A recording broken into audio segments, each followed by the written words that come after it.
Halo Bapak Ibu yang saya hormati, Assalamualaikum warahmatullahi wabarakatuh. Selamat siang, salam sejahtera. Terima kasih sudah berkenan menghadiri FGD yang diadakan Kontan dengan tajuk penerapan 3M di lingkungan kerja. Perkenalkan, saya Desmond Saragi, mewakili Kontan yang akan menjadi moderator pada FGD kali ini. Jika pada 3 FGD sebelumnya kita telah membicarakan mengenai penerapan 3M pada kegiatan religi dan tempat ibadah, penerapan 3M pada lingkungan pasar dan sektor retail, dan yang terakhir adalah kita membahas tentang penerapan 3M di lingkungan pabrik. Pada hari ini kita akan membahas tentang penerapan 3M di lingkungan kerja. Penyesuaian dalam bentuk pembatasan sosial berskala besar sudah dilakukan di beberapa daerah di Indonesia. Dengan hal itu, berbagai sektor kehidupan dapat berjalan, namun dengan tetap menjalankan protokol kesehatan. Dengan adanya penyesuaian dalam kehidupan memberikan sedikit angin segar pada pelaku ekonomi, baik itu bagi pemilik bisnis maupun kelas pekerja. Meskipun telah dijalankan dengan ketat, namun nyatanya penyebaran COVID-19 di perkantoran masih tetap terjadi. Menurut data per September 2020, perkantoran menduduki peringkat ketiga kasus COVID dengan total 3.194 kasus atau sekitar 8,3% dari total kasus yang ada di Jakarta. Lalu masih amankah lingkungan kerja kita? Dan bagaimanakah sesungguhnya yang terjadi pada lapangan saat ini? Masihkah sesuai dengan protokol dan seefektif apa penyesuaian yang telah dilakukan dalam rangka mengurangi COVID-19? Untuk menjawab pertanyaan tersebut telah bergabung bersama kami melalui Zoom meeting. Yang pertama adalah Ibu Desi selaku Kepala Perawat Rumah Sakit Hermina. Halo, selamat siang Ibu Desi. Siang. Ya, gimana Bu? Keadaan sehat Bu? Alhamdulillah.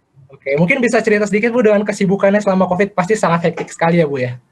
Iya, pastinya. Kita kan yang biasanya nggak pakai APD, hanya masker, hanya ya APD tidak sepeda lengkap sekarang ya.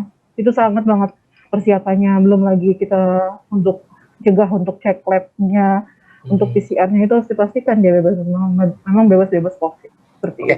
Kalau Ibu Desi ini berarti memang terjun langsung untuk penanganan COVID-nya Bu berarti? Kalau ada pasien. Oke. Gitu. Siap, terima kasih Bu Desi. Yang penting Ibu Desi tetap sehat ya Bu ya untuk bergabung bersama kami hari ini ya. Yang kedua ada Mbak Sarah Permatasari selaku karyawan swasta. Halo Mbak Sarah. Halo Mas Desmond, sorry sebelumnya telat tadi ya, 1 menit 2 menit ya. Iya nggak apa-apa. Gimana Mbak kesibukannya apa aja nih selama COVID-19?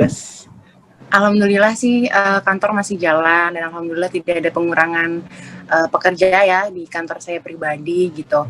Dan alhamdulillah saat ini saya nggak pakai masker karena lagi WFH ya, lagi di rumah ya, lagi sedang tidak di luar. Gitu sih kondisinya. Alhamdulillah kalau kantor saya semuanya insya Allah bisa ditangani. Oke, jadi masih so far so good lah ya. Yang terakhir ada Bapak Cahyo Prakoso selaku Building Management Manager dari Kompas Gramedia. Halo, selamat siang Pak Cahyo. Selamat siang Mas Desmond. Apa kabar? Gimana nih? Pak Cahyo sehat dong pastinya. Kalau saya lihat sehat. Dari senyumnya sih sumringah sekali nih Bapak nih. Kebetulan lagi WFH jadi nggak pakai masker juga. Iya, saya juga lagi WFH. Ya. Kalau orang bertanya-tanya saya juga tidak menggunakan masker. Kesibukannya apa nih Pak Cahyo nih selama COVID-19 nih Pak? Ya kalau di Kompas Gramedia kami lebih ke operasional dan perawatan di buildingnya.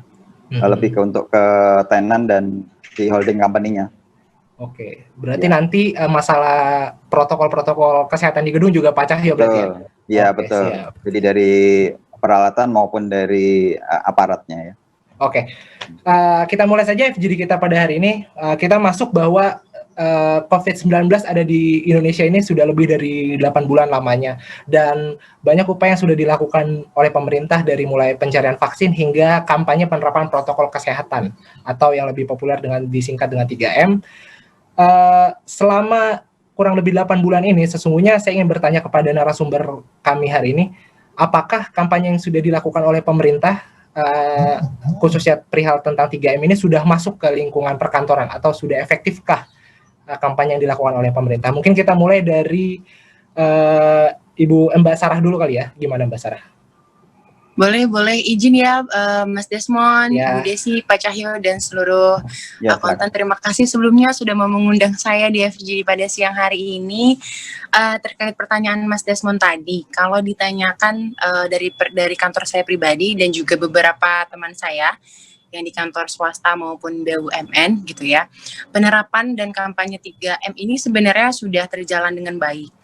Karena di setiap kantor kami pun ada gugus COVID. Setelah saya tanya-tanya, dan di kantor saya pun ada gugus COVID-nya gitu. Tapi mungkin penerapan 3M ini masih ada yang kurang-kurangnya seperti pengontrolannya.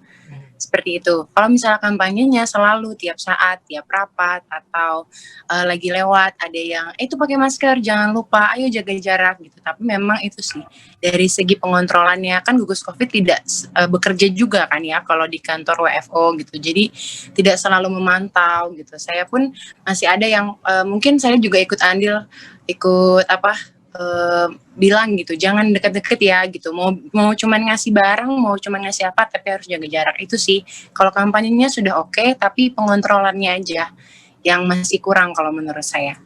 Oke, jadi standar-standar yang diterapkan oleh pemerintah diterapkan juga di kantor berarti Mbak Sarah, seperti misalkan termogan, alat cuci tangan, dan kewajiban menggunakan masker, seperti itu dijalankan semua ya? Iya betul, ada wastafel juga disediakan, hand sanitizer pun disediakan, semuanya disediakan, saling mengingatkan pakai masker pun iya, tapi mungkin memang ya masih ada kecolongan lah 1-2 kali yang jaraknya dekat atau apa, karena ya itu pribadi sih, balik lagi ke karyawannya masing-masing juga gitu kan. Gitu. Oke, siap, terima kasih Mbak Sarah. Kalau Mas Cahyo sendiri gimana nih dari Kompas Gramedia selaku yang mengawasi, bukan mengawasi, maksudnya selaku penanggung jawab gedung nih, Mas Cahyo, sebenarnya apa aja sih yang udah disiapin nih perihal protokol kesehatannya? Baik, selamat siang Mas Desmond, Mbak Desi, Mbak Sarah ya. Jadi kalau di Kompas Gramedia sendiri, memang karena beberapa gedung kan agak tersebar ya Mas Desmond juga tahu sendiri di Kompas Gramedia kan ada di Jalan Panjang, kemudian ada di Palmerah, kemudian ada juga di Gajah Mada. Nah, saya sendiri lebih konsen pada di Palmerah Selatan.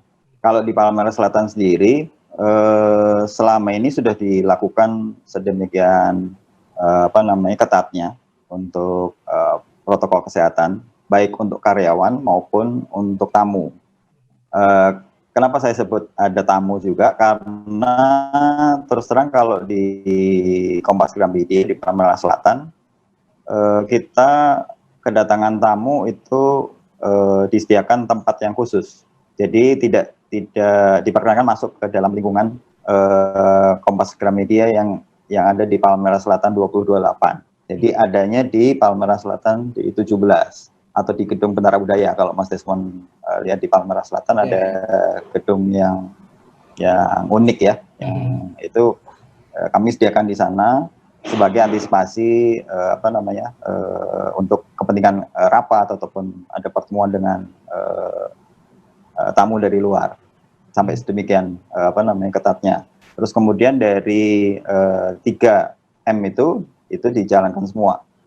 Jadi untuk cuci tangan, memakai masker, kemudian menjaga jarak, itu juga selama ini sangat ketat kalau kami terapkan.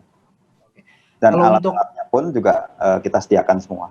Oke, kalau untuk kampanyenya nih Pak Cahyo, apakah dipasang banner atau? Ya, banner. Jadi ada banner kami pasang di depan lift biasanya, di lantai-lantai lobby ya, baik di lobby di depan gedung ataupun di lobby belakang. Kalau di belakang pun itu karena kami sebut juga penting juga karena beberapa karyawan bisa masuk dari lobi belakang. Jadi ada banner, kemudian ada juga yang kami pasang di mading. Oke. Kemudian ada juga yang kami tayangkan di televisi yang internal ya, ada di lobi juga. Bahkan di kantin pun juga kami pasang di TV di kantin. Oke, jadi pengelola gedung dari Kompas Gramedia juga turut mengkampanyekan ya Pak ya untuk perilaku 3M ini ya. Kalau Ibu Desi nih kan di rumah sakit nih Bu, pasti udah paling top dong nih ya protokolnya Bu ya. Alhamdulillah sih kami sudah menjalankan ya untuk sesuai dengan protokol kesehatan. Apalagi untuk pasien-pasien yang mau masuk rumah sakit, biasanya kita tuh ada 3 akses masuk pintu rumah sakit. Itu kita batasi hanya 2, pintu IGD dan lobi utama. Di dalam pada saat pasien pun mau masuk ke lobi utama, itu harus kita kaji, kita tanya mau arah kemana, mau tujuannya mau apa. Kemudian dicek suhu. Kalau benar-benar dia suhunya memang udah di atas 37,5, kita arahkan ke poli yang khusus menangani ISPA. Di situ baru kita saring, kita kaji seperti apa. Dan di dalam pekerjaan juga, di dalam dunia pekerjaan juga, itu kita siapkan kayak tadi hand sanitizer, wastafel, itu pasti sudah ada. Protokol kesehatan di kami juga sudah diterapkan. Kalau misalnya memang kita juga ada satgas COVID-nya, setiap hari tuh ada yang keliling untuk melihat cara pekerjanya. Di sini juga diterapkan denda. Kalau misalnya ada salah satu karyawan yang tidak patuh, misalnya dia dalam satu ruangan sempit dia makan bersama, itu pasti akan kita terapkan denda. Dan ada ketentuannya seperti apanya. Kami sudah atur seperti itu. Oke. Kalau dari rumah sakit itu protokolnya berarti beda dengan perkantoran biasa ya, Mbak Desi? Pada dasarnya sama saja. Satu, kita itu kan menutup, kita harus menggunakan masker bedah. Kalau kayak seperti saya misalkan gitu ya, ini kita kalau di dunia kayak kebedahan apa kita kontak langsung itu harus pakai N95, paling tidak adalah masker bedah. Kemudian pakai face shield. Kalau untuk orang-orang yang belum yang tidak menggunakan kacamata itu harus. Kemudian setiap karyawan yang masuk ke rumah sakit itu diwajibkan mengganti baju yang dari luar, seperti itu. Oke, sampai tahap ganti baju. Sebenarnya kan masalah protokol atau peraturan mengenai COVID-19 ini beragam kan, banyak yang mengeluarkan, bahkan Kementerian Kesehatan pun mengeluarkan bukan hanya satu tapi ada berbagai aturan-aturan atau KMK yang dikeluarkan. Ini saya membacakan salah satu saja, KMK nomor HK 0.01.07/Menkes/328/2020, bahwa sebenarnya ada beberapa hal yang harus disiapkan oleh perkantoran khususnya dalam menangani COVID-19 ini. Yang pertama adalah harus adanya satgas COVID-nya dari setiap kantor. Tadi kita sudah dengar bahwa penjelasan dari narasumber kami itu sudah ada satgasnya dan ada pengaturan work from home. Saya juga nggak tahu sih kalau masalah work from home ini karena beberapa kantor juga sudah tidak menerapkannya ya. Lalu di pintu masuk harus ada termogan. Lalu ada pengaturan waktu kerja tidak terlalu panjang, jadi lembur itu harus ada aturannya mengenai lembur dan overtime-nya. Lalu ada pekerja dengan shift, mewajibkan pekerja menggunakan masker, mengatur asupan nutrisi makanan yang diberikan oleh tempat kerja, memfasilitasi tempat kerja yang aman dan sehat. Salah satunya adalah dengan melakukan pembersihan dan desinfektan setiap 4 jam sekali, menjaga kualitas udara tempat kerja dengan mengoptimalisasikan sirkulasi udara dan sinar matahari masuk ruang kerja, dan melakukan pembersihan filter AC, sarana cuci tangan, menyediakan lebih banyak sarana cuci tangan, physical distancing, lalu mengkampanyekan gerakan masyarakat hidup sehat. Nah, kalau dari beberapa poin yang sudah saya bacakan tadi, sebenarnya kantor-kantor dari narasumber saya hari ini tuh sudah melakukan atau sesungguhnya ada yang belum dilakukan ya? Mungkin dari Mas Cahyo nih selaku pengelola gedung. Kayak misalkan ini poin yang cukup saya baru tahu juga bahwa harus ada penyemprotan desinfektan sebenarnya setiap 4 jam sekali, pembersihan dan penyemprotan desinfektan nih. Gimana nih Mas Cahyo? Betul, kalau di kami alat-alat yang terutama yang sering kali tersentuh dengan pengguna ya, maksudnya karyawan ataupun tamu, yang dimana tidak mungkin dilakukan perubahan secara teknis. Katakanlah misalnya tombol lift itu kan ada juga yang sekarang sudah yang dengan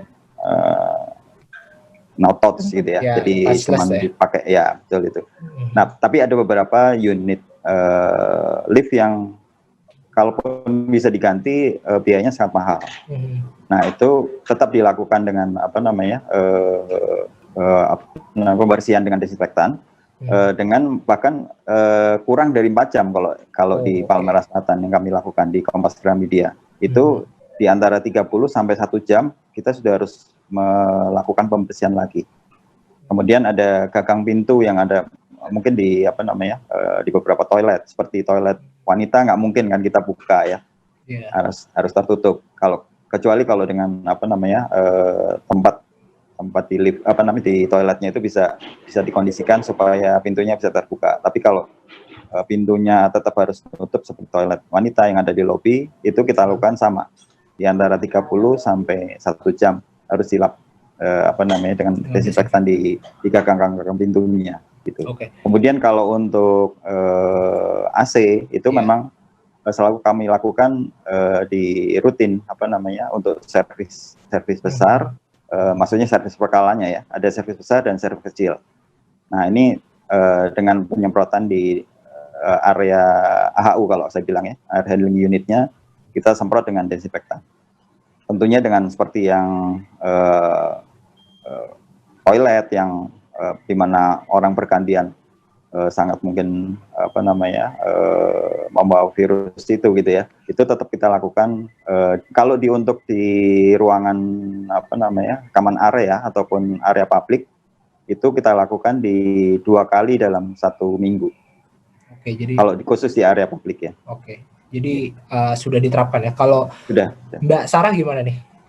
Di kantornya apakah sudah diterapkan atau dari poin-poin yang saya bacakan ternyata ada yang keskip-skip nih atau gimana? Kalau dari poin-poin yang Mas Desmond jelaskan tadi terkait yang pemeliharaan gedung dan penyemprotan, jujur saya pribadi jarang WFO gitu ya. Jadi kalau untuk rutinitas semprot gedung atau filter AC saya kurang mengetahui, tapi sebelum ini WFO banget, karena kan sekarang hanya 15% Mas, jadi lebih banyak WFH-nya, itu iya sesekali saya ngeliat ada filter AC dibenerin, atau misalnya udah jam 5 sore itu udah diusir-usirin gitu, maksudnya dalam arti mau disemprotin gitu. Tapi kalau untuk rutinitasnya kapan saja saya kurang pasti. Tapi terkait yang makanan, kantor saya menyediakan makan siang, jadi tidak memperbolehkan karyawannya makan di luar gitu. Kalau dari segi kantor ya, terus juga pembagian vitamin C. Rutinitasnya sekitar 2 bulan sekali mungkin ya. Saya juga kurang menghitung sih gitu. Terus juga pembatasan jam kerja untuk di kantor iya. Tapi kalau bagi yang WFH, apa yang tadinya WFO dan masih ada yang harus dikerjakan, overtime-nya di rumah. Karena kan balik lagi ya ke pekerjaan. Kita pun punya target-target dan deadline gitu. Jadi kalau misalnya pembatasan waktu iya di kantor iya, tapi kalau untuk yang overtime-nya itu balik lagi. Kalau untuk yang lain-lain sih sudah sih Mas, cuman yang saya nggak tahu ini hanya pemeliharaan gedung aja yang tadi Pak Cahyo jelaskan. Ya karena itu kayak lebih ke Pak Cahyo ya yang iya mungkin. Kalau Mbak Desi nih, saya mau nanya juga pasti protokol sudah terpenuhi semua dong, rumah sakit harusnya sudah terpenuhi semua dong. Nah, saya pengen menanya ini aja sih Mbak, kan kalau di aturan tadi kan ada bilang pembatasan jam kerja nih, kan selama COVID ini tidak mungkin dong rumah sakit masa jam kerjanya tidak 24 jam, tidak mungkin dong. Maksud saya pasti gimana sih dia proses untuk pengaturan jam kerjanya, bahkan kalau di kantor-kantor lain kan ada yang 15% orang yang bisa masuk kantor. Kalau rumah sakit itu gimana sih Mbak? Apakah malah lebih banyak atau gimana nih Mbak? Kalau di rumah sakit sendiri, kalau misalnya tenaga kesehatan seperti perawat, dokter itu tetap seperti itu. Paling yang dikurangi hanya manajemen kayak ada di office itu tetap berlaku 15%, tetap berlaku. Tapi ya satu dengan ketentuan adalah social distancing tadi. Setiap dia aktivitas atau apa ya jangan lupa desinfektan tuh selalu sedia di setiap ruangan, dan hand sanitizer wajib dikantongi oleh personalnya masing-masing, seperti itu sih kalau di kami. Oke. Jadi tetap aman lah Mbak, meskipun nggak berkurang tetap aman lah ya. Oke, kita masuk ke pertanyaan selanjutnya nih. Mungkin sebelum masuk ke pertanyaan, saya pengen nanya di antara Pak Cahyo, Mbak Sarah ataupun Mbak Desi, sebenarnya ada nggak sih rekan kerja yang sudah terkena COVID atau di lingkungan kerjanya itu sudah ada yang terkena COVID atau belum ya? Mungkin Pak Cahyo gimana Pak Cahyo? Ada Mas, ada. Sampai dengan saat ini kurang lebih ada sekitar mungkin 10 orang ya yang terkena COVID ya. Ada di lingkungan di Palmerah Selatan itu, ada di Menara Kompas. Kemudian ada juga yang di lingkungan di yang di kantor yang di holdingnya itu di PT Gramedia ada juga. Bahkan semalam ada yang tapi bukan karyawan tapi lebih pada keluarga. Nah, kami segera lakukan, dia belum bisa masuk sampai 14 hari. Jadi karena ayahnya positif.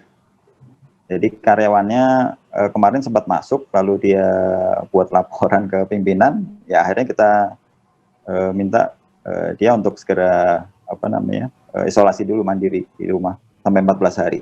Kemudian dari ruangan kerja langsung kami semprot tadi pagi dengan desinfektan. Jadi tetap ada ya, meskipun sudah ada protokol tetap ada ya. Tetap ada ya. Ya. Tetap ada.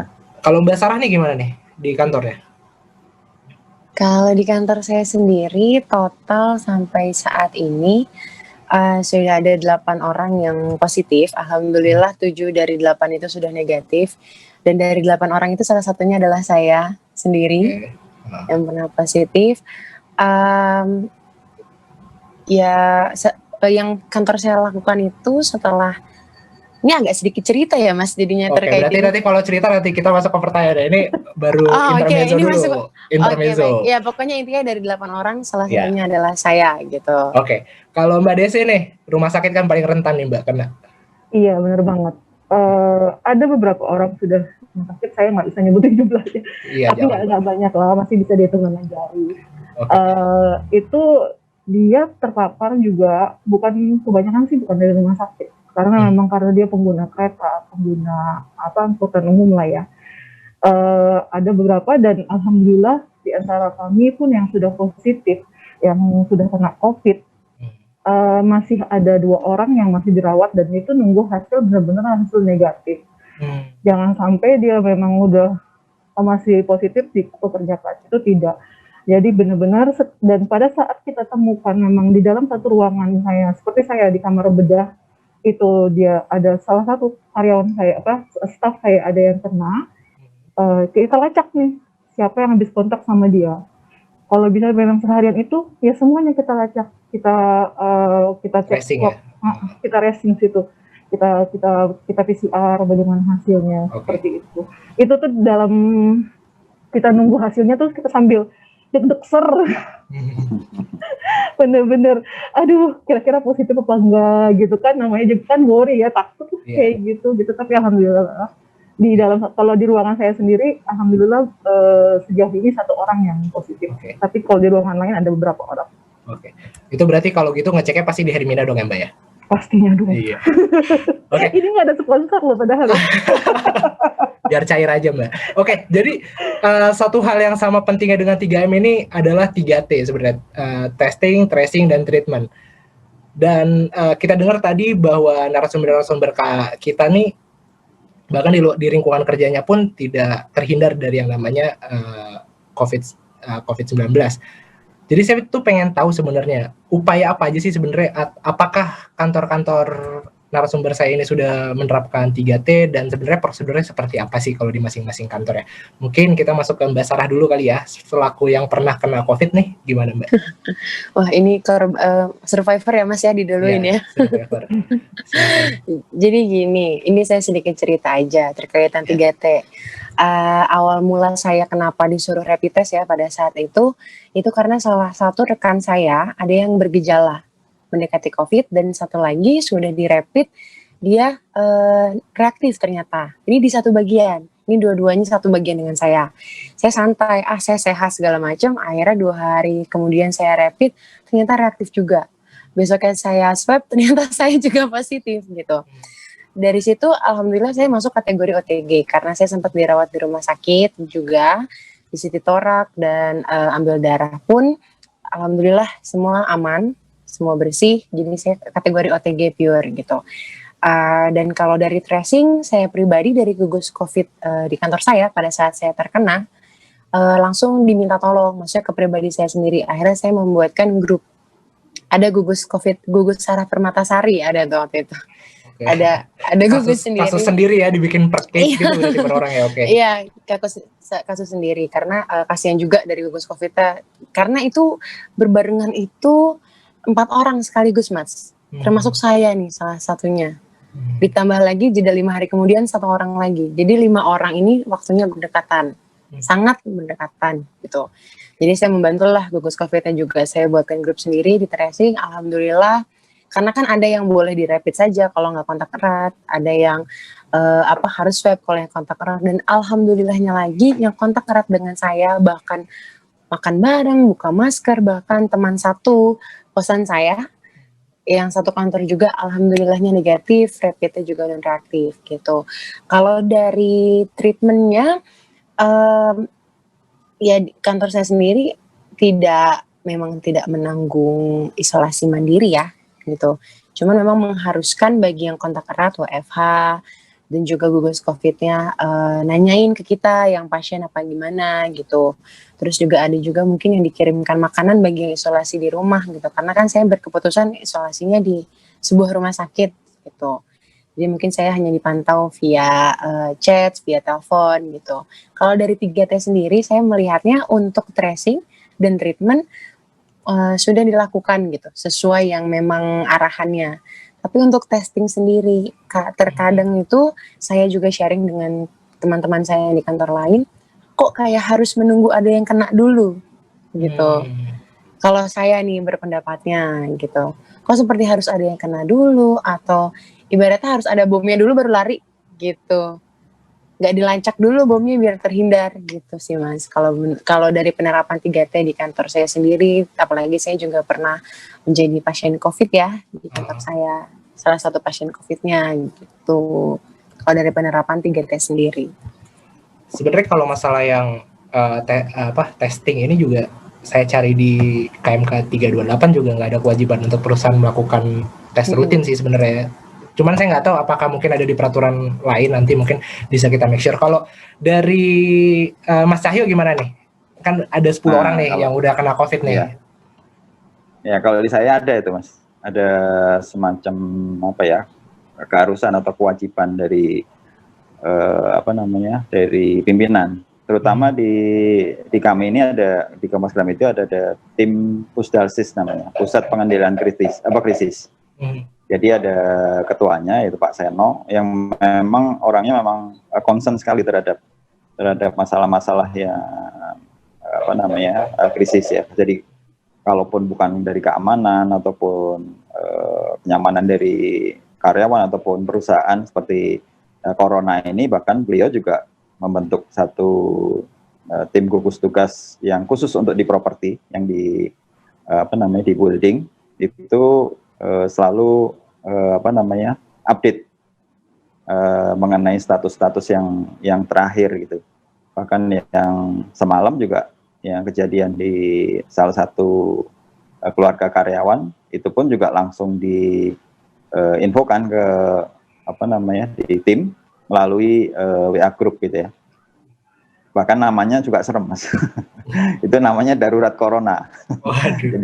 Jadi ada semacam gugus tugas yang di tim building itu yang memang harus concern sekali mengenai itu. Bahkan kalau teman-teman yang kan ada beberapa orang yang berasal dari luar kota Mas. Jadi ada satu orang yang ada namanya regional gitu ya. Jadi dia itu bertanggung jawab pada building-building yang ada di seluruh Indonesia gitu, di kota-kota besar. Tapi standby-nya ada di Jakarta. Nah, tapi dia kan selalu pulang ke rumah ya. Misalnya ke Semarang gitu ya pulangnya. Dia harus selalu rapid test sebelum masuk kembali. Bahkan dulu waktu dia pulang ke kampung, sebelum masuk ke kantor 3 hari harus stay dulu di rumah. Jadi nggak bisa langsung masuk. Dia harus rapid test dulu, kemudian stay 3 hari, baru boleh masuk. Dengan hasil rapid test yang tentunya non reaktif gitu. Jadi ada tim gugus tugas di Kompas Gramedia yang diketuai 1 orang yang memang konsentrasi di sana dia, Mas. Seperti itu kira-kira. Tapi kalau untuk testingnya, Mas, ada nggak sih kayak testing bulanan gitu, misalkan tanpa ada kasus ya, misalkan emang rutin bulanan kita tes gitu, ada nggak sih kalau di Palsel, Mas? Kalau di Palsel ada, yang terutama di properti, di pimpinan kami karena concern, jadi kemarin kita kerjasama sama Halodoc tuh, itu melakukan rapid test untuk seluruh karyawan ada di properti, sebanyak 360 orangan lah gitu. Jadi itu dilakukan rutin. Jadi sangat serius ya, Palsel dalam menghadapi COVID-19 ini ya. Betul.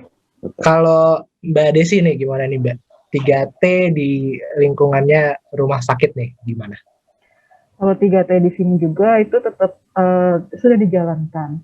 Apalagi kalau testing rutin untuk kalau pas tenaga kesehatan yang kayak kerja dia di ruangan khusus COVID ya, itu setiap sebulan sekali pasti kita testing seperti itu. Tapi kalau misalnya pasien-pasien, kalau tenaga kesehatan, dia kalau misalnya dia kontak dengan yang tadi saya bilang tracing tadi, itu pasti kita lakukan treatmentnya seperti tadi, apa misalnya memang ada keluhan atau apa, dia ada keluhan mengarah ke COVID, itu biasanya dirumahkan dulu sampai ada hasil PCR-nya. Karena kalau rapid aja itu tuh sebenarnya nggak terlalu bermakna banget kalau kami bilang. Setiap orang, apalagi kita di pandemi seperti ini, itu pasti akan ada namanya, kalau yang rapidnya tuh IgG-nya reaktif. Kalau IgG itu kan karena kita sudah kontak gitu. Kalau IgM biasanya itu dia yang kontak baru, yang benar-benar lagi terinfeksi si virus itu sendiri, seperti itu. Maka itu kita pemeriksaannya ya utama yang tadi lagi tuh PCR, paling utama PCR itu. Gitu. Oke, jadi bahkan udah bukan rapid doang ya, tapi udah sampai ke PCR ya. Iya. Sebenarnya ada satu hal yang juga cukup penting sih. Jadi masalah COVID-19 ini kan bukan hanya masalah penyakit secara fisik ya, tapi juga masalah mental nih. Apakah kantor juga memfasilitasi untuk pengobatan secara mentalnya nih? Maksudnya pasti kan bukan maksudnya mental secara mentalitas gitu, tapi kan pandangan atau paradigma dari rekan-rekan sekantornya nih kan bisa dikucilkan atau seperti apa. Mungkin saya pengen masuk ke Mbak Sarah sih selaku survivor deh. Setelah selesai dari COVID, ketika kembali ke kantor tuh gimana? Mas Cahyo dulu, gimana Mas Cahyo coba? Kalau di tempat kami, tentunya support untuk apa ya, supaya kembali normal di dengan kondisi lingkungan, sangat membantu tentunya ya, karena terus terang secara psikologis begitu down kan kalau apalagi divonis bahwa dia terkena COVID-19 gitu. Kalau yang saya alami, boleh cerita, di lingkungan saya kantor hampir negatif memang. Ada yang kena tapi jauh gitu ya. Jadi kalau saya di lantai 1, yang kena itu lantai 2, kemudian ada yang lantai 6 gitu, terus kemudian lantai 7. Tapi di lingkungan keluarga sendiri yang saya alami, bahkan anak saya yang nomor 1 pernah kena kira-kira 3 bulan yang lalu ya. Dan itu memang sangat butuh support terutama di keluarga ya. Ya alhamdulillahnya segera bisa sembuh gitu anak saya. Dan memang dari support dari keluarga dan mungkin juga teman-teman, kemudian juga imun, terutama imun yang dari dalam dirinya itu memang harus segera dibentuk gitu, harus dijaga gitu supaya dia bisa bertahan. Harus ada support ya Mas ya, nggak jauh dari betul. Situ ya. Ya satu lagi yang mungkin agak terlupa, saya di pimpinan kami meskipun di lingkungan kantor belum bisa berolahraga bersama-sama, olahraga kan sangat penting juga, selain tadi vitamin, kemudian nutrisi gitu ya. Tapi olahraga sendiri untuk menjaga kebugaran ini kan sangat penting. Itu tetap disampaikan oleh pimpinan, harus tetap dijaga kan, Tapi selama ini ada olahraga mandiri yang bisa tetap dilakukan. Di kantor pun kita disediakan oleh perusahaan, ada jogging track, kemudian ada lahan yang untuk mungkin basket ataupun olahraga yang sendiri dulu gitu. Jadi yang mandiri dulu. Lebih banyak kalau keseharian biasanya pagi hari itu karyawan melakukan jalan kaki atau jogging yang memang tracknya sudah disiapkan jauh-jauh hari sebelum ada COVID. Oke, siap. Jadi sudah difasilitasi bukan hanya secara mentalnya, tapi juga untuk kesehatan ke depannya ya, olahraga dan segala macam juga sangat diperhatikan ya oleh Kompas Gramedia khususnya di Palasal ini. Kalau Mbak Desi gimana nih? Kalau di kami juga ada tim khusus yang satgasnya itu dia kayak support kayak yang tadi bilang gitu. Sebenarnya imunitas itu kembali ke diri kita sendiri. Kalau misalnya memang kita udah negative thinking, aduh gue kena nih, aduh saya kena nih, nanti kena gimana, itu kembali lagi ke gimana penilaian kita gitu. Tapi salah satu pengalaman kemarin, salah satu teman saya yang kena, kita tuh kayak support ke kayak video call ke dia, ayo kamu bisa kayak gitu kan, kayak ngasih bingkisan, udah mau makan apa, mau minum apa, ada pesen apa gitu, istilahnya kita kasih support ke teman-teman seperti itu emang bener banget kata Pak Cahyo, support itu sangat banget diperlukan, apalagi kayak pengalaman seperti Pak Cahyo anaknya gitu di sini, karena kita udah tahu ya gimana kesehatan, kita setidaknya mensupport lah teman-teman itu. Ini bukan suatu penyakit yang seperti aib kayak ya benar, bukan kayak kan, tapi kan penilaian masyarakat adalah ini punya kayak penyakit kutukan istilahnya gitu kan. Padahal ya tidak, karena virusnya itu aja, virusnya masih betah di bumi ini. Support memang sangat penting sangat banget, sangat banget penting ya imunitasnya. Ini Mbak Sarah apakah sudah bergabung kembali? Tadi sempat terputus koneksinya. Sudah, sorry. Tadi saya lagi mencoba menyambung kembali. Oke. Gimana nih? Mungkin bisa di-sharing nggak nih ketika setelah COVID-19 masuk ke kantor lagi itu seperti apa? Apakah ada support dari kantor seperti tadi? Mungkin ketika koneksinya putus, Mas Cahyo dan Mbak Desi ini sudah bercerita nih tentang bahwa support itu sangat penting, dan di Kompas Gramedia maupun juga di rumah sakitnya tempat Mbak Desi ini sangat disuportif sekali untuk kesembuhan dari COVID-19 ini. Kalau dari Mbak Sarah gimana?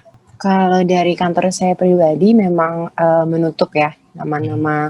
Jadi pada saat saya lagi positif di rumah sakit, lalu ada morning call, bukan rapat bulanan, ada pertemuan bulanan antara kami dan seluruh jajaran manajemen, itu tidak disebutkan nama-namanya, tapi memang disebutkan jumlah orang-orang yang sakit. Kalau dukungan dari rekan-rekan sendiri sih tidak memungkiri ya Mas, karena kan jarang ke blow up juga, dari kantor pun menutup. Jadi saat dibilang si ini positif, pasti ada beberapa yang berpikir gara-gara apa sih, bahkan ada juga yang di saat tracing, ini untuk kita berbicara hal yang negatifnya dulu ya, ada juga yang berpikir saya harus swab nih gara-gara si ini gitu sih, pola pikir yang seperti itu gitu. Padahal kan bisa jadi yang terkena positif ini, saya sebagai survivor agak sedih ya, karena barangkali dia yang menulari saya gitu, tapi karena imun saya yang kurang gitu kan. Nah, paling pandangan-pandangan seperti itu, tapi banyak juga hal positifnya dari rekan-rekan terdekat, terutama rekan-rekan satu bagian yang paham betul gitu ya, dan dari jajaran manajemen pun ya banyak yang memberi dukungan, yang WhatsApp tiap hari, dukungan-dukungan secara pribadi gitu ya, secara personal. Gugus COVID-nya pun ya ada kontak ke kita bareng berapa hari sekali gitu sih. Kalau misalnya dukungan yang secara gimana banget ya pasti kan nggak bisa dijenguk ya Mas ya gitu, karena kan ini juga COVID bukan DBD biasa gitu. Ya hanya dukungan seperti itu sih, tapi memang kalau di perkantoran, dan saya nggak tahu sih ini di kantor lain bagaimana, cuman antara yang positif dan negatifnya reaksinya ya pada saat ada kasus COVID seperti imbang gitu. Mungkin ya pandangan orang pun tidak bisa kita ubah gitu ya, karena kan tergantung lingkungan bermainnya, lingkungan bertemannya sendiri gitu, lingkungan pemikiran lah gitu. Tapi so far rekan-rekan terdekat saya alhamdulillah sangat mendukung sih. Oke. Berarti tetap ada lah ya respon-respon negatif itu tetap ada, karena manusia kan sangat seperti spektrum ya, pasti respon itu sangat berbeda lah ya, banyak yang berbeda juga. Kita masuk ke pertanyaan berikutnya. Jadi setelah kita mengetahui apa kegiatan yang sudah dilakukan oleh kantor masing-masing narasumber dari kegiatan 3M dan 3T-nya, lalu sebenarnya saya ingin menanyakan sebenarnya permasalahan atau kendala atau hambatan dalam mengaplikasikan 3M dan 3T ini tuh sebenarnya apa sih? Mungkin kita masuk ke Bu Desi dulu deh. Bu Desi. Kalau untuk hambatannya itu, makasih nih Mas. Dikasih yang pertama sekarang. Iya. Untuk hambatannya, kedisiplinan untuk setiap individu itu berbeda. Ada yang menganggap itu remeh. Itu hambatan yang sangat amat sekali. Kemudian misalkan untuk dia menggunakan kendaraan umum, itu hambatan kami untuk menerapkan 3M. Ya, kita di lingkungan kerjaan kita sudah menerapkan 3M, tapi di luar kita tidak tahu seperti apa, gitu kan. Kita udah cuci tangan, udah melakukan 3M, tapi mana hasilnya kalau memang dia sudah terpapar di sana, gitu. Kemudian ada individu-individu yang menganggap, alah santai aja lah, gitu kan. Yang namanya sakit juga kan dari Allah, dari Tuhan. Kita nggak ngapa-ngapain ini, katanya gitu kan. Toh selama ini saya sehat, gitu kan. Ada yang beranggapan seperti itu. Itu yang sangat amat susah sekali kita terapkan untuk di lingkungan seperti ini. Terus ada lagi, kalau misalnya dia keluarganya jauh, ada di luar kota, dia harus pergi keluar kota, jenguk keluarganya itu seminggu, bisa sebulan sekali, atau paling cepat seminggu sekali. Kita nggak tahu setelah di sana social distancing-nya bagaimana melakukan seperti di sana. Apakah dia benar-benar menerapkan 3M atau tidak? Itu tidak ada yang tahu. Itu kendala-kendala yang benar-benar kita hadapi selama ini di sini. Jadi untuk make sure person per personnya ya, akan jadi tantangan ya. Kalau Mas Cahyo gimana nih? Ya sebenarnya mirip-mirip dengan Bu Sarah ya, kejadian yang ada di lingkungan di Kompas Gramedia itu lebih pada di luar apa namanya lingkungan kantor. Misalnya nih, beberapa waktu yang lalu ada undangan gitu ya, undangan pernikahan seorang teman, apa namanya,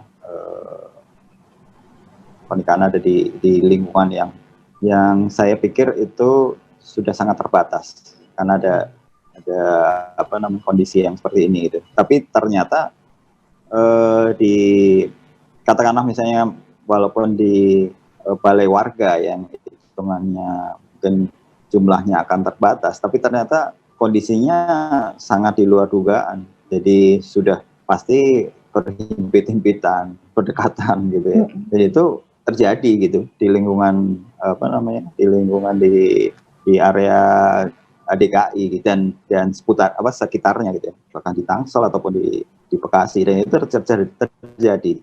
Bahkan minggu yang lalu saya sempat pulang ke apa namanya ke Malang, ada pernikahan dari keluarga. Itu yang terlihat aneh malah keluarga saya, karena yang lainnya nggak ada yang pakai masker. Saya dan keluarga pakai masker gitu. Dan itu yang di luar semua apa namanya semua kendali yang ada di lingkungan perkantoran gitu ya. Kemudian kalau di lingkungan kantor sendiri yang sangat menyulitkan itu ketika berkumpul kemudian ngobrol, merokok di satu tempat yang mungkin apa namanya cukup berdekatan dan nggak pakai masker pastinya, nggak merokok nggak pakai masker. Nah itu agak menyulitkan di terus terang di apa namanya di lingkungan kami, karena terus terang ada cukup banyak driver gitu ya, ada di Kompas TV, ada di yang sirkulasi apa namanya untuk pengiriman barang-barang, itu kan ada melibatkan orang-orang yang pekerja yang bukan karyawan tetap dari Kompas Gramedia, tapi sebagai outsourcing gitu ya. Nah itu tapi kan masuk di dalam lingkungan kita. Itu yang cukup menyulitkan.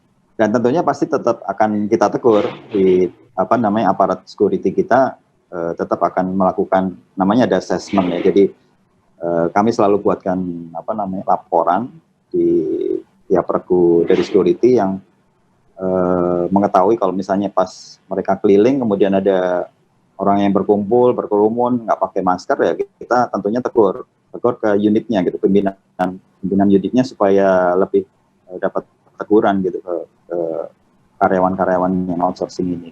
Kira-kira itu Mas Desmond. Jadi kurang lebih sama ya Pak ya. Jadi kegiatan di luar rumah, di luar kantornya, dan juga kegiatan nongkrong ya Pak ya. Yang cukup sulit untuk dihindarkan sebenarnya. Kalau Mbak Sarah gimana nih? Kalau kantor saya sendiri, kalau di dalam kantornya ya Mas ya, Mungkin ini sih yang tadi saya bilang, kadang-kadang niatnya cuman ngasih sesuatu tapi jadi ngobrol karena udah lama nggak ketemu gitu. Itu sih, dan tapi itu hanya sesekali, itu pun alhamdulillah masih banyak yang ngingetin jaga jarak kalau mau ngobrol kayak gitu. Yang sulit lagi itu yang tadi merokok di bawah gitu. Kadang kayak ada juga yang bercanda kayak abis menghirup lepas pakai masker lagi kan, tapi sama aja ya gitu kalau berkerumun juga. Yang dibalik itu memang itu kendaraan pribadi. Sebenarnya kantor saya sudah mengurangi orang-orang untuk tidak menggunakan kendaraan pribadi, tapi memang masih ya ada 1-2 yang bilangnya naik ini tapi naik kendaraan umum gitu. Jadi nggak semuanya juga gitu, atau kendaraan umumnya kan sudah didetailin lagi gitu ya.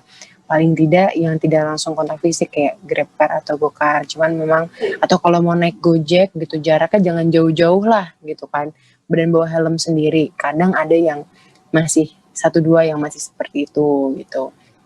Ya balik lagi mungkin ada juga yang seperti Ibu Desi bilang, pandangannya masih yang it's not real gitu.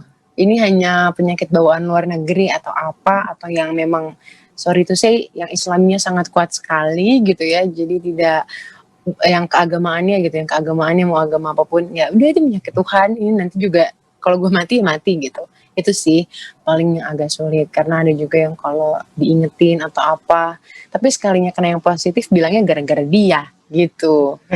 Gitu sih, itu sih yang masih sulit. 3M dan 3T ya tadi ya. Iya, 3T-nya Gitu. Tadi tuh Mbak Sarah tuh menjelaskan bahwa kantornya sekarang 15% ya Mbak Sarah ya, yang masuk ya? Iya, betul. 15-20%. Kalau Mas Cahyo berapa persen yang masuk, Mas? Kalau yang untuk media 25%. Rata-rata 25%. Iya, 25%. Iya, betul. Efektif nggak sih untuk pembatasan jumlah orang yang masuk ke kantor ini untuk mengurangi COVID kalau dirasa oleh para narasumber deh? Mungkin dari Mbak Sarah dulu deh. Kalau pengurangan sendiri sih alhamdulillah ya, saat saya WFO efektif gitu. Karena kan kalau dari segi tempat duduk sendiri diperhatikan Mas. Jadi nggak mungkin yang tempat duduknya sampingan banget gitu, itu dimasukin di hari yang sama gitu. Tapi tetap ada kalau misalnya memang bidang-bidang kritikal ya, bidang-bidang yang memang sulit untuk WFH dan lagi ada rapat apa, ya ada lah momen itu. Cuman memang pakai masker ya, jangan lupa jangan lupa pakai hand sanitizer, paling seperti itu sih Mas. Masih kalau dibilang efektif, cukup efektif untuk ibaratnya mencegah gitu ya, mencegah adanya COVID gitu. Tapi ya itu tadi balik lagi ke pribadi masing-masing, walaupun dikurangin tapi kalau nyamperin atau duduk sampingan atau makan bareng sebelahan buka masker kan ya mau bagaimana gitu. Cuman kalau dari segi kebijakannya sendiri itu udah efektif sih menurut saya. Kalau Mas Cahyo gimana nih? Menurut saya sih efektif Mas Edman, karena tadi hampir mirip dengan Mbak Sarah tadi, kalau dari kapasitas tempat duduk jadi agak jaraknya lumayan jauh gitu ya.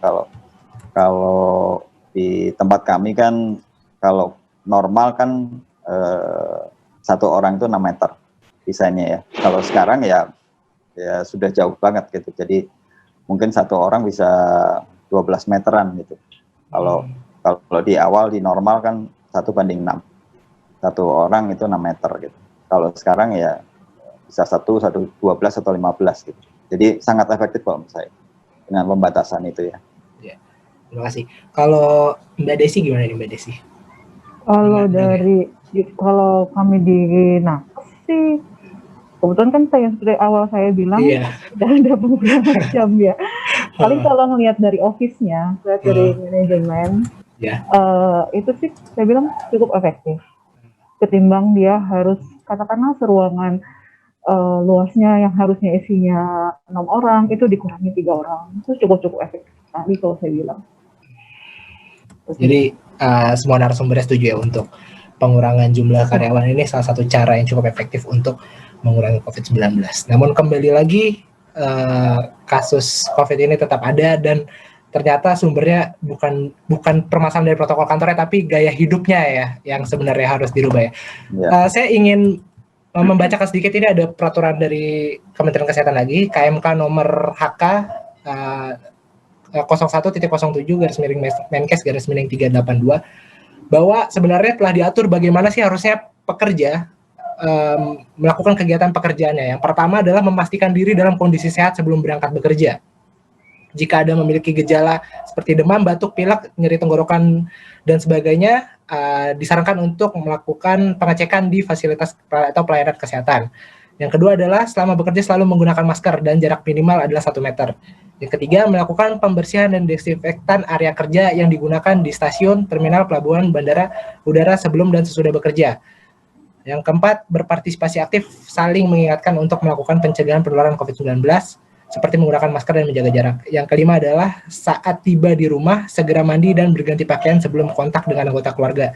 Yang keenam adalah membersihkan handphone, kacamata, tas, dan barang lainnya dengan cairan desinfektan. Yang ketujuh adalah meningkatkan daya tahan tubuh dengan menerapkan PHBS, seperti mengkonsumsi gizi seimbang, lalu melakukan olahraga dan sebagainya. Pertanyaan saya adalah, apakah narasumber saya hari ini sudah melakukan hal-hal tersebut atau belum melakukannya?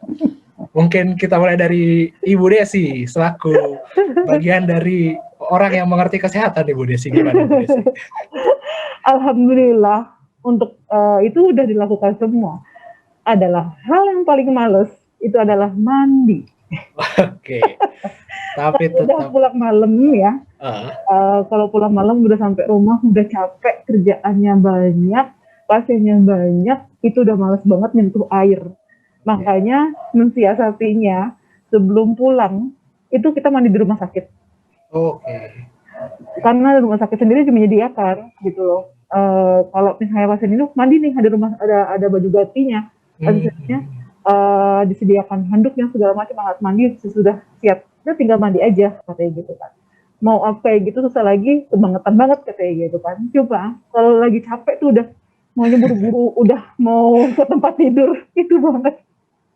Iya. Itu aja sih. Kalau yang lain-lainnya insya Allah udah dilakukan di kami. Tapi enak ya di kantor, berarti di-treat sekali ya Mbak Desi ya? Iya. Cukup dimanja ya berarti. Iya gitu deh, tapi kita yang manja, manja lah. Oke, kalau Mas Cahyo gimana nih? Mirip-mirip nih rasanya. Kalau yang lain sih sudah rutin saya lakukan. Jadi untuk jaga vitamin itu sudah hampir setiap hari. Kemudian olahraga juga saya 5 kali dalam 1 minggu, bersepeda juga, kemudian kadang-kadang lari juga, jogging di kantor pada pagi harinya gitu ya. Nah yang males tuh mirip nih dengan Mbak Sarah tadi, kalau untuk sudah capek pulang kantor malam, nah mandi itu hanya cukup biasanya cuman cuci tangan, cuci muka, kemudian sikat gigi, udah. Nah mandinya nih yang memang masih belum rutin lah gitu, terutama untuk malam ya, kalau pulang malam. Iya, katanya juga bahaya apa bisa rematik, saya nggak tahu sih benar atau enggak. Kalau Mbak Sarah gimana nih? Men-trigger. Oh iya, men-trigger rematik. Kalau Mbak Sarah gimana Mbak Sarah? Kalau saya lebih ke ada before and after Mas, setelah menjadi pasien COVID. Jadi iya Bu, bener Bu. Aduh, udah kayak ketampar banget itu waktu dinyatakan positif. Jadi di absen kantor saya sendiri itu menyediakan form kesehatan sebenarnya untuk melacak kalau di situ ditulis batuk atau tidak atau apa, pokoknya keterangan kesehatannya itu adalah. Saya sebelum dinyatakan positif, kalau jadwal WFO gitu ya udah asal isi aja. Suhu tubuh pun asal aja 36, 35, berapa gitu. Tapi sekarang ini pagi-pagi ngecek dulu suhunya berapa nih gitu. Terus juga jujur batuk apa enggak. Terus juga kalau dari mandi, sebelumnya saya kan taunya informasi kalau misalnya dibiarin baju nanti beberapa jam juga hilang gitu ya. Sekarang dan saya juga cuma ganti baju, udah gak langsung sikat gigi, gak langsung cuci muka, gak langsung mandi, udah biasa aja aktivitas. Sekarang nyampe ganti baju, semprot-semprotin pakai disinfektan, bajunya juga baru ditaruh di tempat cuci kotor, baru mandi. Itu mau saya pulang jam berapapun, mau habis dari manapun, mau cuman ke rumah saudara yang kita sama-sama pakai masker, pasti saya lakuin. Olahraga sih Mas yang memang agak kendala saya pribadi gitu ya, dibandingkan dengan mandi nih sekarang gitu. Oke, memang butuh kena dulu ya baru orang tuh paham untuk hidup sehat. Astagfirullah, jangan sampai. Ya, oke. Semakin seru atau hanya perasaan saya saja, tapi sudah mendekati jam 3 ini dan kita harus mengakhiri FGD kali ini. Sebelum kita mengakhiri FGD kali ini, mungkin saya ingin meminta closing statement dari masing-masing narasumber. Mungkin bisa dari Mbak Desi terlebih dahulu.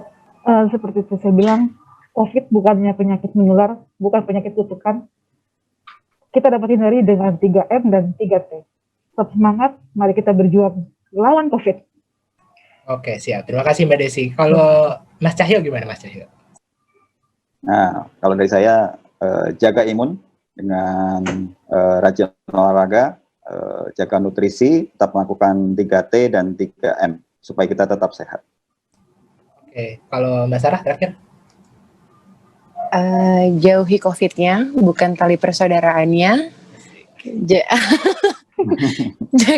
Jaga kesehatan, pastinya tetap patuhi protokol kesehatan. Gitu. Oke, siap. Terima kasih Mas Cahyo, Mbak Desi, dan Mbak Sarah. Semoga kita bisa bertemu di FGD selanjutnya. Dan penting diingat oleh semua orang yang nantinya membaca artikel ataupun menyaksikan FGD kita ini bahwa COVID ini sesungguhnya bukan penyakit yang tidak ada, dan itu benar adanya. Orang-orang di sekitar kita pun bisa terkena, dan setiap dari kita menanggung risiko yang sama untuk bisa tertular dan juga menularkan. Jadi tetap suportif dan tetap jaga kesehatan. Terima kasih para narasumber. Semoga tetap sehat, salam sehat, sampai berjumpa di webinar berikutnya. Terima kasih juga konten Mas Desmond. Terima kasih semuanya. Terima kasih semuanya.